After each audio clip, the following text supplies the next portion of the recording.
நம்ம நாளைக்கு மாட்டு பொங்கலுங்க. அதனால நம்ம கட்டி அடுப்பு செய்ய போகிறோம். அதுக்காக நம்ம பண்ணைக்குட்டையில் தான் மண் வெட்ட நானும் அண்ணனும் வந்திருக்கோம்.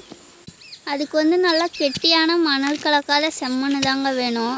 அதை தான் நம்ம அண்ணன் வெட்டிக்கிட்டு இருக்காரு. ஒரு கூட நிறையா மண்ணை வச்சு வெட்டி எடுத்துக்கிறோம்.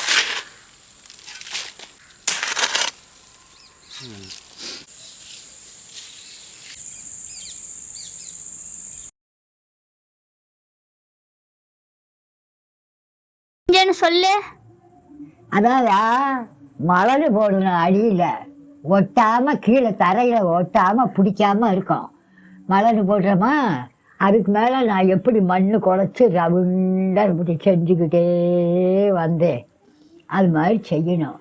இவ்வளோ உயரம் வேணும்னா இவ்வளோ உயரம், பெருசாக வேணும்னா அது மாதிரி பெருசாக போட்டு காய விட்டு அதை அறுத்து எடுக்கணும்.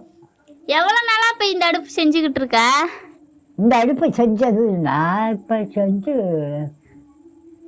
7-10 வருஷத்துக்கு மேலே இருக்கும். வேணுங்கும் போது 2 மண் அள்ளியாந்து குழச்சி போட்டு அது எத்தனையோ அடுப்பு உடஞ்சி போச்சு. மழை பெஞ்சு கரைஞ்சி போயிடும். என்ன மண்ணில் செய்வோம்? எந்தெந்த மண்ணில் இந்த அடுப்பு செய்யலாம்? சுக்கா மண்ணை நல்லா குழச்சி அதில் செய்யலாம். கல் மண் இல்லாமல் சளிச்சது மாதிரி கொதிச்சு செஞ்சோம்னா சிமிட்டு மாதிரி பிடிச்சிக்கும் அடுப்பு.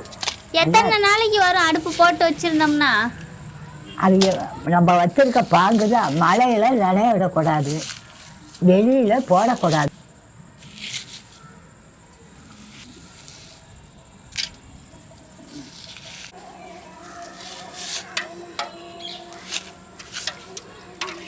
கீழே இருந்தாலும் உடஞ்சி வேணும், உஷாராக வச்சுக்கணும். சாணி போட்டு மொழுவலாமா? சாணி போட்டு மொழுவலாமா? சாணி போட்டு மொழுவி கோலம் போட்டு பார்த்தோம்னா அழகாக இருக்கு. நாங்கள் போட்டுருக்கேன் பாரு. அப்பெல்லாம் அடுப்பு போடுவீல பைய? அப்ப முன்னாடிலாம் அடுப்பு போடுவீல? அப்ப மண்ணு எங்க போய் வெட்டி எடுத்துட்டு வருவ? குட்டை மடையில் போய் செங்குட்டைன்னு இருக்கு அங்கன குட்டை, அதில் களிமண் மாதிரியே இருக்கும். அது வள வள வள வளன்னு நல்லா இருக்கும். அதான் பாங்காக இருக்கணும்.